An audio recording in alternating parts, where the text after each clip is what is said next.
Welcome everyone, how are you? My name is Fred Nyamunga, and today I'm going to take you through the unit called Manage Workforce Planning. And I hope you enjoyed the previous webinars, and I can truly say, speaking for myself, that I'm enjoying this series, and you're going to love and enjoy what you're going to discuss today. Let's get into it. Okay, let's see what we got here. I'm sharing screen with you now. Let's get this started. Let's get this going. Right, share screen, and this is what we want to do. Right, hope you're all there. Manage workforce planning. We're going to try and cover assessment 1 and 2, and I want you to bear with me, and I might try and speak a little bit much faster because we've got a lot of material to cover, and I just want you to pay attention and close attention to what I'm saying. Have your pen and paper ready, have your LMS open, and I want you to have your assessment right in front of you, and as we begin just to take off and fly, and just bear with this. And again, just one thing, before you actually begin to listen to these webinars, you should read the assessment. You should read the case study so that it will be easier for you to follow as we wrap through it. Okay, let's go. Without much further ado, let's discuss what is today's purpose. Today's purpose is for me to break down this unit into smaller pieces and give you a background understanding of what the things that we might need to do or that you might need to know. And so as you go through here, with your looking at the questions, look at the questions if you have your workbook. As I break it down, take down some notes so that you don't lose any of the things we want to talk about. So how will this session run? What this session run is, I'll take you through straight direct to the first question, and we just want to go through it, discuss it, give you some little bit of information on how you should answer, what the areas, the things you should think about, and we talk about critical thinking. I want you to think outside the box. I want you to imagine yourself as being right in this scenario, right in the thick of things that are taking place in these councils. And so, like I said, for you to get the best out of the webinars, have your workbook open, have your LMS open, have your assessment open, have a pen and paper to jot down some few notes or some of those things that you might think, hey, I didn't hear this clearly. You know, you have the benefit of rewinding and replaying as many times as you want, all right? So if I'm moving very fast, you know, don't be offended or whatever. Now, what's going to happen after the webinar? After the webinar is you're going to do the assessment. You're going to open the assessment and start saying, okay, this is what I've had. This is what I've been told. Let me do it. So when you finish, if you're not sure about it, call your mentor. Text, send an email, say, hey, I read this is what I've done, this is correct, can you let me know? Check it for me. Fantastic. Right, okay, let's get started. So for us to get started now, I'm gonna take you to the unit. Let's go.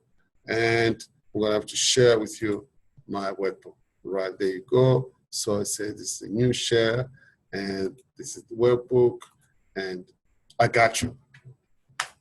This is what we have now. Okay, so the first question, critically analyze the pre-amalgamation workforce data in the autumn council and spring council. What is it telling us? So what we're saying is, in the scenario there, we have information that we want you to analyze and reference the numerical data like the percentages, you know, the percentages of men, percentages of women, percentages of minorities. Those are the figures that we actually want you to give us. Male and female ratios, what are the ratios? And that was pre-amalgamation, right? And also want you to understand, what does amalgamation mean? Amalgamation means the merger, the coming together of these two councils. So when these two councils come together, that's called amalgamation. Companies do merger, you know, 2-3 companies, maybe they share resources, maybe they want to strengthen themselves, and they do this for different strategies. So that's what we want. Give us some data. Give us some statistics. Tell us the numbers about the workforce, right? Just the workforce. And I mean, if you want to give us a background of what each council was doing and, you know, how big the population was, the population, male and female, that's great. That's just going to give you more kudos. Question number 2, detail and discuss 3 possible reasons for staff turnover in the councils. Right, the story of this council.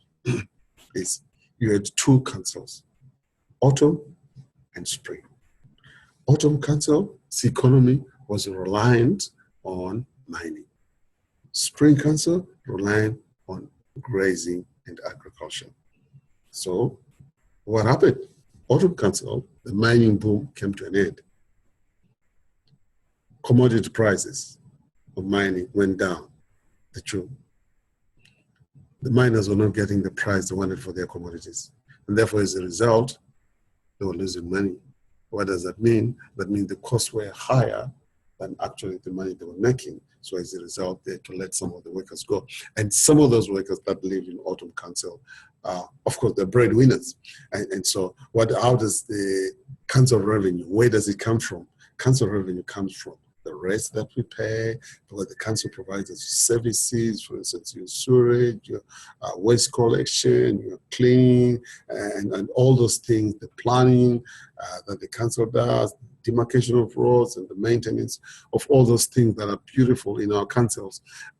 That money comes from us, the ratepayers, the people that live in the council, because we pay for those services. Now, those people were retrenched, they've lost their jobs, and so they were in arrears. They couldn't pay. As a result, the council now was running short of funds. The same thing happened to Spring Council. Spring Council was reliant, it was an agricultural-based council. So when there was a drought and the grazing dried and agriculture really came to a slow end, and what happened? These two councils looked at each other and said, what can I do for you? Well, I might use the hospital. So some of people of Autumn Council were being taken to the Spring Hospital. And they started sharing resources like the airport, the port and the harbor. In the end, they realized, hey, for them to actually live a much better, financially secure and strong councils running strong business, they had to combine their resources and fine-tune them. This is what they decided. So when they merged Spring and Autumn, they formed a council called Summer. And in the process of the merger, obviously, if they had each council had two engineers or they had two auditors, when they come together, they had to let some people go. They had to really streamline it and cut it down to the bone to make it really as efficient, lean, and efficient council is what they were looking for. And as a result of that, some people had to be let go. And for those that were made redundant, obviously there's a process that they had to follow. So as a result, these councils managed to achieve what they wanted, that is financial viability. So in number two, we're saying now, we're going to discuss the reasons for staff turnover in these councils. Right, in these councils, you'll have read that the majority of the employees, of managers, were Anglo-Saxon background. Now, what does that tell you? And when you look at the population of the councils, it was very multicultural, very high numbers of ethnic groups that lived in there. But those ethnic groups were not represented within the council structures. So as a result, now we say, give us three possible reasons why staff turnover was there in the council. Women, for instance, they were not given any promotion. The people at the top, they were Anglo-Saxon men that were between 50 and 60. What does that tell you? That means these were guys that were almost, looking forward to retirement, and they were still holding on to the jobs. They were not allowing anyone else or any other nationality or females to come closer to those top hierarchy. So what are the reasons? So you obviously, if there's no promotion and you're career oriented, what you do, you go look for greener pastures. And probably for people that are coming from university, what are the things they're looking for? They're looking for training programs, they're looking for career progression, they're looking to develop their skills and sharpen, and from what they've learned at the universities and put it into practice. So if that opportunity didn't exist, obviously they went somewhere else. So, women that were qualified, multi-ethnic people that are qualified, they do not get opportunities, they obviously leave. And well, there could be other things as well. So this is what I want you to read the assessment, the case study, and be able to pick out some nuggets, pick out some of those things that you think affected the employees. And right, so let's go to number three. Outline three strategies that could have been used by the council to help address staff turnover. What do they say? What are the three things the council could have done to stop people leaving the jobs, to stop people leaving the council, to stop people moving away. And look at it this way. What are the things they could have done to keep people in their jobs? What are the things they could have done to make people happy, to make them look forward to coming back to work, to make these people really cherish and nourish and be able to be in their roles and perform efficiently? What could they have done? If you are the employer, think about that. What could you do? Generous leave pay for ladies, generous maternity leave, their family. And those are some of those attractive things. Ladies will look for it. They want to build a family, look and say, well, after maternity, do I have a job to come back to? And young guys, they come in and say they've got a future ahead of them. They'll be thinking, well, where can I put my talent to work? Where can I invest my future in? So everybody, come from university, you look and say, well, I want to put my hand to the plow, but which is the company that's willing to give me an opportunity for me to use my creativity and to try those things that I've learned. And so what could they have done to overcome people leaving? Number 4, identify and review Summer Council's workforce profile and requirements. As part of your discussion, you should comment on the workforce pre and post amalgamation and their needs or requirements. So you got to point out workforce profile, how many people worked in Summer Council, right? So it was spring and autumn, they merged. What numbers did they come up with? What's the total number? What are the roles that they decided they'll carry forward to? So I want you to look at the new Summer Council organizational chart, look at the numbers there, and how will this affect the workforce, including autumn and spring? So now, how will this affect? Some people will be let go. Obviously, some would have been unhappy, some were happy that were staying in behind. What do you think post-amalgamation, after they've come together? They're now lean and sharp. They obviously have other new people from outside that had not been before the merger and that would have been recruited. So how will this affect? I want you to use your critical thinking. I really want you to delve into this. I want you to think outside the box. I really want you to challenge yourselves. All right, so number 1, when you look at here, outline and discuss 3 strategies that could be used to retain the existing skilled labor. What strategy could they use to retain people? Maybe flexible working arrangements? I don't know. What is it that could make you stay at a company? Think of yourself. What are the things that they're looking for? Is it more pay? Is it maybe you want a team bonding activities? Or maybe you want to be recognized for your creative ideas, or you want to be rewarded better. Research tells us it's not only about money. We have people that earn a lot of money, but they still leave their jobs.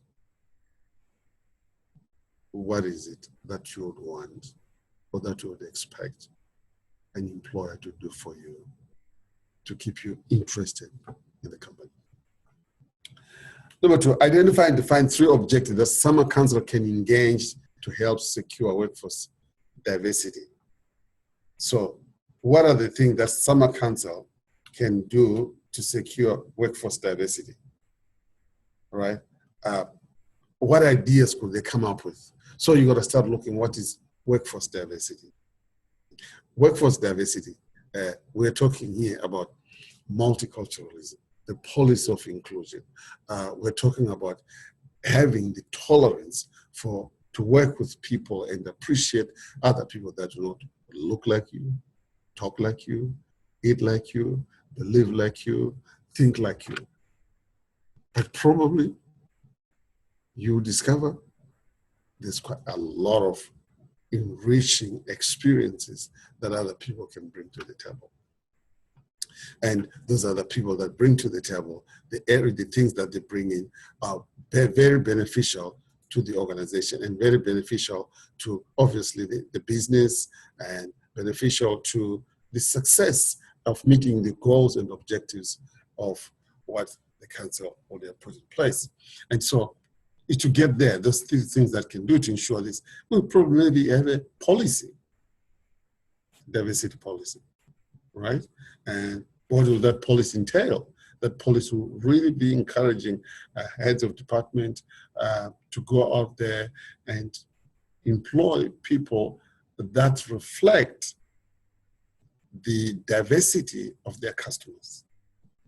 Your customer base these days is so diverse to the extent that your workforce is very diverse, to the extent that you yourself will probably have to be able to say to yourself, now, what can I do, or what can I bring to the fore that my diverse customers can fully appreciate and understand, and what are the things that you might do so that they can link with you and that they can begin to appreciate that, well, everybody wants to be appreciated.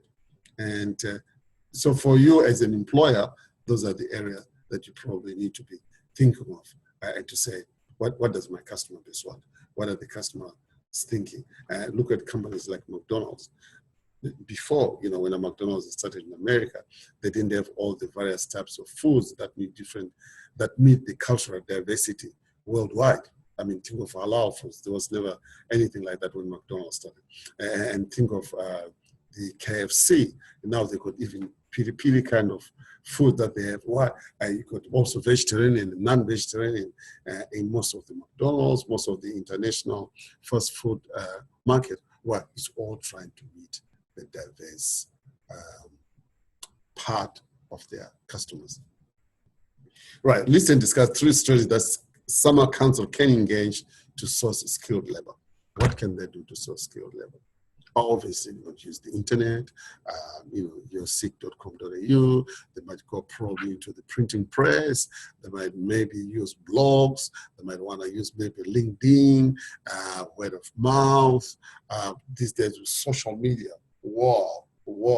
I mean, to get someone from Western Australia to work in Queensland is very easy. So you're saying the Summer Council now, they want to hire the best that they can get from the market. They want to create a world-class, efficient service. And in order to do that, you need skilled labor, you need committed people, you need dedicated employees. And of course, that takes a lot of time, and that takes a lot of policies that have to be changed so that we are all in agreement. And detail 3 communication strategies that could be engaged to communicate workforce changes to the council. So how are you going to communicate these changes that are taking place? You are an Autumn Council. If you're in charge, how do you communicate to your employees that, hey, we're going for a merger, and during this merger, some of you are going to lose those jobs. Some of you will be redeployed, but there's no guarantee that when you apply, the new post may get it. Because right now, you're going to be using, the best on merit. So how do you communicate that message? And in what forms? Do you use your one-on-one? Do you use email? Do you have departmental meetings? Do you use like town hall meetings where probably every month you're going to be explaining and communicating?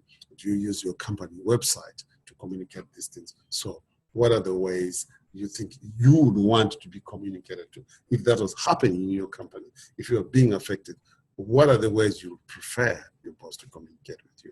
Think about that and just think, well, it could be you or you could be the boss. What would be the best way? Think outside the box, like I mentioned. And what action should the council human resources managers take to secure the agreement of the staff to the workforce changes? So what we're saying is, you got these changes that are taking place, you are going to go through a merger. And when you amalgamate, you want to know that your employees are on board. So now you want the surety that, yes, this employee is with me, that employee is with me, that employee is giving me their word. What do you do? Think about your phone these days. When there are updates, what are the things they send you? At the bottom, it's like, do you agree? If you agree, tick, and you get an update. Anything that we sign up these days, you could say, are you in agreement with this? So you could probably use have some written forms, some written arrangements, some written agreement. Maybe you want to record something, whichever way. You're the HR. Think outside the box. How will you ensure that you have their word, that they're happy to go through these changes? Now, and the next one will be Number 5, incapacity as the HR manager, spring council. What action would you take when a staff member spreads rumors that the current staff are to be sacked and forget the new role? Because now, this is a really a common thing that takes place. It doesn't matter where you work and what you do. Whenever there's going to be an amalgamation, some people are going to be redundant, or if a company has been sold, the new management is coming in, there's going to be rumors flying all over the place. And there are people that will cook up stories. It doesn't matter sometimes how much truth is in front of them, but you have characters that will just cook up a story. And then you also, not only a character that cooks up a story, you have a character that buys the stories has been cooked, even though official word says something else, and someone just laughed rather than touch. And so the question is, if you have met one of those guys and this comes up to your table, what are you going to do? Are you going to say, hey, you come here, this is wrong, you fire? Are you going to bring the hammer and throw the book at them? No, that's not going to work. They're just going to say, I told you so. See? So what you need to do is you might want to call the person and have a chat. You want to find out where the rumors are emanating from.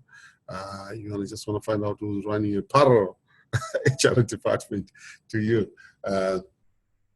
So obviously that would be a very key thing that you want to do. Have a chat, find out. And when you talk to somebody who's been spreading stuff in the grapevine, bring the facts up ready. Make sure you've got the facts to back you up. Set the record straight and do it in a professional manner, do it in a caring manner, and from a point of concern that the person has been misled. It could be true that they've genuinely been misled, or they could simply be some trickster. But as an HR manager, you've got to have your head really straight thinking.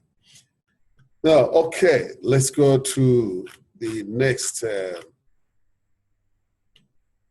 Part C, workforce initiatives and implementation. So number 1 says, outline and discuss the core HR strategies and activities associated with restructure, redeployment, redundancy, and organization.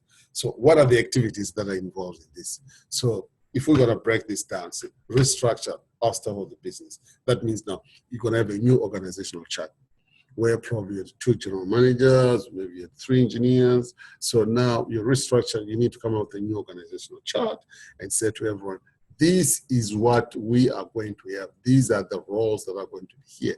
And those roles should have their descriptions, they should have a reporting hierarchy, and those roles should spell out exactly the responsibilities, the KPIs, so that in the new roles, everyone can look and say, okay, now, can I fit in or I can't fit in? And the number of employees you're going to have. And when you redeploy your employees, you probably need to explain to them that redeployment, what does it mean? Maybe being sent to another department. You could have been working in finance and they say, well, maybe we're now going to send you to the customer service. Or you could have been working in another service delivery department and maybe you're doing archiving. Or you're doing the ROS department. Now maybe you're going to the traffic department. So that's a redeployment, and that redeployment might carry different responsibilities, different duties, reporting hierarchies, a different set of KPIs. And so those are the things that need to be spelled out. And in some cases, one cannot be redeployed. That means maybe your skills are no longer required, and maybe the role that we have, that job has been taken out of, could be maybe chief accountant, and you're no longer going to have a chief accountant. And maybe you're an auditor, and the council is no longer going to have internal auditor. Maybe now they will be sort of subcontracting the auditing or subcontracting some of the accounts. So it can be redeployed. And when you're making staff redundant, what you're going to do, you need to talk to them. You need to explain the process of redundancy. And when it comes to redundancy, we want to know how much money am I taking home? Why am I being made redundant? And will I get another job? There are all those fears. What if I don't get another job and the money that I get here runs out? Or maybe I don't have any other skills. The only skill that I have is here in the council. And you've got to appreciate that in council there are certain, probably say, careers that are not common in the commercial business market. For instance, fixing traffic lights. the only one set of traffic lights, and those are run by the state. And so if you do not have another skill that is transferable to another business, you will really be thinking very hard, what am I going to do after this? So that is where now you as an employee come in, you do your counseling, maybe cross-skilling, maybe the person needs a whole new set of skills, maybe they need to go for training, and maybe somewhere outside, and to find out what are the things they want to do in their lives, what are the things they cherish the most, maybe those are the areas we want to focus on. And HR manager, number 2 there, is counsel, detail the actions you will take for the recruitment and training of new employees. Yes, if you're recruiting new employees and training them more, what sort of actions would you take? Oh, obviously, you're going to advertise, you're going to set your KPIs, you're going to talk about your policy, you're going to create an induction booklet and induction policies, so that when you're recruiting, you've got your new parameters, what are the things you're looking for, you're hiring on merit, you're no longer discriminating men, women, you're no longer discriminating on age, you're no longer discriminating on color, you're no longer discriminating on religious beliefs or anything else. That was done in the pre-amalgamation councils. So think outside the box, some of those strategies, what are the strategies you could use? And then strategies you would engage to assist the council staff deal with organizational change. So obviously, when you do your communication, some of them will need to be counseling, some of them need to retrain their thinking, recalibrate them, and refocus on the new life that they're going to have, and new beginnings that they're going to have. And so you're going to have strategies say, look, is a change that's happening. Well, people will be sad, some people will cry, some people will be heartbroken, and they'll go through the stages, of mourning and the mourn the past, and there's always the fear of the future, and you have to take that fear of the future out. And so we're asking you, what are you going to do to help them cope with these changes? What would you need if you were in that situation? What would you need for your employer to do to help you cope with that? Counseling services, having a chat with somebody, and talking it out, and talking your fears, or knowing that I have the necessary qualifications to move forward, knowing that there is life outside the council. What would you do? And so what is meant by the term workforce diversity? Identified 3 HR strategies to encourage workforce diversity goals and the summer council. So workforce diversity, what does diversity mean? Including all the cultural representation of the council, sort of working in a diversified workforce, people from diverse backgrounds, having a policy of inclusion, policy of multiculturalism, accepting other people from different backgrounds, and being tolerant of one another and respecting their values. They may be anathema to you, but that's their values, and being able to understand and say, we live now in this global village, with all this plethora of ideas and creativity and people from different backgrounds. Those are the ones that make the customer base. That's your customer base. So you can't ignore them. So what you're going to do is being able to have employees in your work that reflect their thinking, that reflect who they are, that reflect their values, that reflect the things that are dear to them. So what would you do?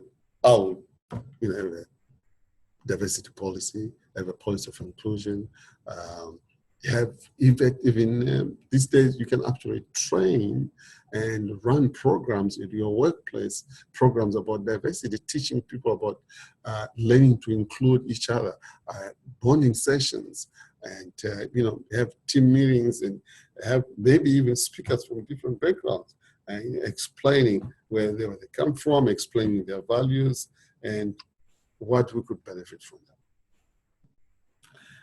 Number 5, identify and discuss factors in the HR division should take into account when implementing a succession plan. Hey, what's a succession plan? Succession plan, what are you talking about?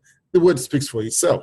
That means if you have a chief executive or a chief engineer, if something happens to the chief engineer, if he ends up in hospital or is hospitalized for a long space of time, is the work going to stop? Is the council going to stop? So what you're saying is, do you have a strategy of who's going to step in whose shoes if something happens to them? If those guys, we're talking about Anglo-Saxons that are in their 50s, if they retire, do you have qualified personnel with the capacity to walk in and continue with what they've been doing? Do you have that process of continuity if somebody gets retired? So that's what we talk on succession planning. And that's why you find most companies have graduate programs, young people that come from university, they come in either they do apprenticeships, they go through graduate programs, they are learning from senior people, experienced people that have been there for a long time. They know the corners of everything that happens there. They've got the knowledge on their fingertips, and you have the theoretical knowledge from the college. So combine that, your knowledge that you've come, that you have the latest knowledge that is on the market, included together with the experience of people that have been in the trenches, that have been doing the work for the last 10, 20 years. That's very enriching, having that passed down to another generation, and that this new generation coming in with a lot of technological know-how. So what are you doing about it? Are you training people? Are you creating career paths? Are you having programs to develop your people? Do you have personal development plans and trainings and seminars? Do they go for workshops? What are the things that you're doing to encourage succession planning? Do you have deputies? Do you have assistants, assistant engineers? Do you have like a deputy CEO? And so that when the time comes, that person has to step in. How well prepared is he? How well knowledgeable is he about the next job that his senior is doing? And so number 6, you are the HR manager and you're going to be appointed to the summer council. And one of the requirements is, in their terms of contract, is to make this new summer council an employer of choice. What are the things you're going to do? And you ask yourself, what is an employer of choice? Simply, an employer of choice is that employer that everybody wants to work for. For example, everybody wants to work for Google. Everybody wants to work for Facebook. Everybody wants to work for Microsoft. You know, what are the things that these companies are doing that everyone wants to work for them? What rewarding systems do they have in place that, you know, people clamor to go work for them? Is it the salary? Is it the working arrangements? Is it the flexibility? Is it the freedom to share their ideas, their creativity? And so you got to say to yourself, for us as a council, what is it that we can do to become an employer of choice? Maybe you might go into training programs, personal development. Again, remember, it's not all about money. Research has shown us that money is not the be and end all for a lot of people. And there are people that earn quite tons of money, but they still leave the job because it's stressful. So what are things you're going to do to make yourself an employer of choice? All right, let's look at now. And what is the next thing here? Part D, workforce monitoring and evaluation. And says, outline and discuss how we go about monitoring spring council staffing requirements. So yes, you know, you've had this measure, people from autumn have come in and spring have come in, you know, in summer, they say, how are you going to monitor? You know, whether they are doing well, whether they're not happy, are they happy, are they not? Are you going to do a survey? Are you going to check the absenteeism? Are you going to check how they're, whether they're meeting their KPIs? Is it a sign of happiness, or they're struggling meeting their KPIs? Are you going to probably continue to have meetings to find out how effective this it's working? And are you going to have some feedback forums or feedback opportunities? What are the things you could do? Think from a whole range of the ones that I've said. And number 2A is prepare 15 question survey aimed at surveying spring council worker satisfaction. So your survey would include, you know, from 1 to 10. how happy are you here? 10 being the highest, 0 being the lowest. And you could pick a number and say, well, my level of satisfaction is at number 6 or number 7. And you could have questions like, what's it that we could have done to enable for this transition to be smooth? Or what is it that we can do now, to make your life much more easier and to make you happy in your workplace? And you could have questions like, hey, if you knew that this was going to be, would you have stayed? That is, if it's a person who stayed from the previous council, you'd be asking, would you have stayed? Some of them might say, well, if I had known this is how it is, maybe I would have left. But you want to do a survey in order to find out their customer satisfaction. And number 3, research current trends on demand for labor in regional areas, and as part of your research include the following factors. Changes in technology, I love this one. Right, in regional areas, they start talking about farmers. You got a fruit farmer that grows apples. And before technology, you'll probably hire 20 people to go pick his fruit from the farm so that it doesn't rot or get eaten by insects and so forth. And to avoid the fruits perishing, you'll hire many people to go pick the fruit, and send it out to the markets. Now, with technology, where probably 30, 40 people do the job, the guy might just have one combined harvester. So you have a technology now, you got now machines that can do fruit picking. And think about road department, road maintenance. Think about mining, where 20, 30 years ago, you probably need maybe 20, 40 miners, people digging holes in the ground, shoveling the gravel onto wheelbarrows and pushing wheelbarrows to some dump site.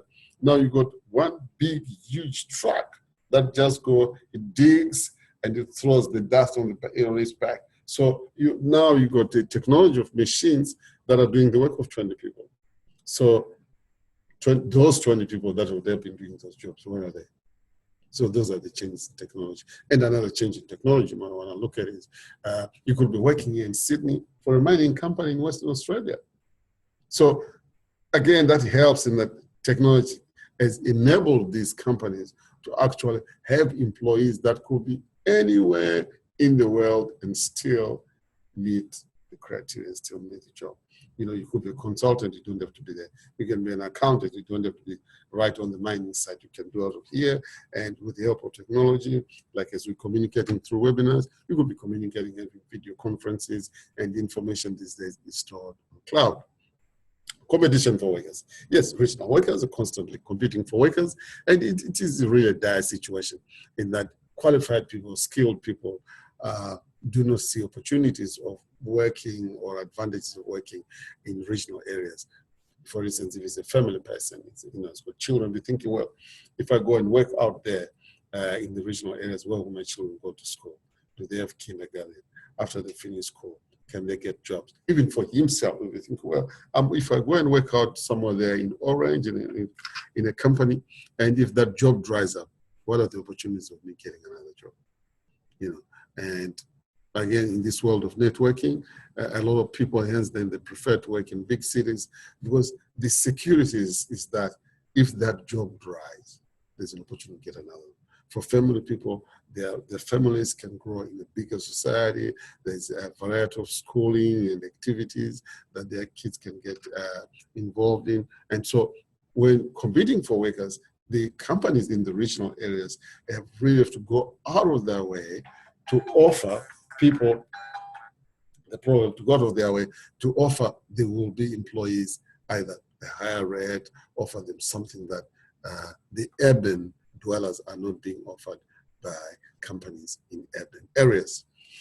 Again, economic conditions in regional areas have been affected generally by drought, get affected like in mining with the mining boom, and it's all dependent on the commodity prices worldwide, and therefore they're constantly changing. And those economic conditions are not conducive for maybe other companies to go there and have a long-term investment, or even for employees to go there and seek for permanent jobs. And there are a lot of industry changes. Take, for instance, with our talking about technology as well. These changes in technology have really changed the landscape in how people work in the regional areas and their communication with their head offices, where probably people end up flying across the country. These days, they can just do a video conference, they can share documents online, they can even sign documents from one place to another, and they can communicate much easier, much faster, decisions are made quickly, and so generally it's also an enhancement and an improvement in working and increasing business profitability. And when you talk of market trends, you look at, say, when we talk of market trends, we talk of the products and services that come on the market. How fast changing are they? How fast changing is our world today? And even as marketers and companies that are out there, they'll be thinking, how can I can use these resources to tap into my customer base? How can I get my goods to those customers within specified time? Take, for instance, online shopping. Right, you could have a company right out in the outback there, and you could be selling goods, and you don't even have to have a physical shop. People communicate with you online, they buy the goods online, it gets delivered to wherever they are. And so these are the market trends, so the market is going to. And so obviously, and even in regional areas, they might not have to drive into the city to look for goods, they just go online and purchase their goods. So yes, do a research on that. There's quite a lot of material when you look at the regional development, what the plan the government has to sort of alleviate the labor shortages in the regional areas. They've got a major scheme that they've come up with, and like in Parliament, they were discussing of, having more training in regional areas for skilled labor, preparing people from a younger age to be able to be employed, and creating that viability and encouraging companies to make long-term investment in those regional areas. So maybe companies being given incentives to go out there and build plants.